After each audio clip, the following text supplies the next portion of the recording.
Aujourd'hui, on vous présente de bonnes pratiques essentielles pour améliorer la santé de votre troupeau caprin. On va parler de 4 sujets clés: la fièvre Q, la listériose, la prévention des avortements et la soumission d'échantillons. Des gestes simples peuvent faire toute la différence.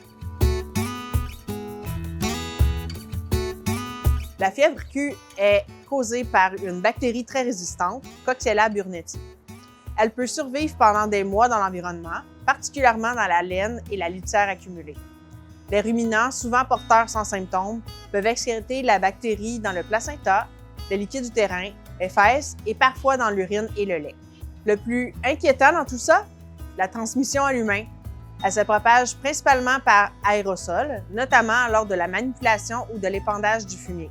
En production laitière, le risque est plus élevé. Il est donc crucial de bien gérer la litière et le fumier, surtout en période de mise bas. La vaccination peut être utilisée sous permis pour limiter les avortements et la contamination de l'environnement.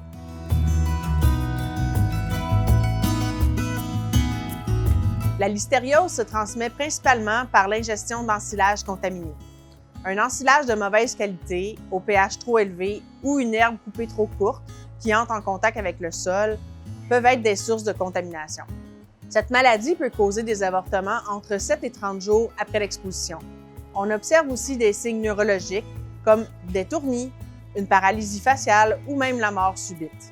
Chez l'humain, la listériose est aussi une zoonose. On peut la contracter en consommant du lait cru ou des aliments contaminés. La prévention passe par un ensilage de qualité et une hygiène rigoureuse des surfaces et des aliments. Quelques bonnes pratiques peuvent grandement réduire les risques d'avortement dans votre troupeau.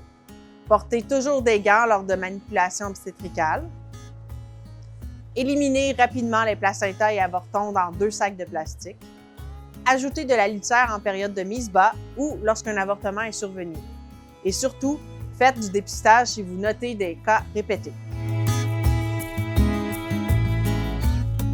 Lorsqu'un avortement survient, soumettez rapidement un placenta et un avorton au laboratoire. Emballez-les dans 2 sacs de plastique. Placez-les dans une glacière avec de la glace ou conservez-les au frigo ou au congélateur. Une investigation est recommandée s'il y a plus de 2 avortements dans une même cohorte.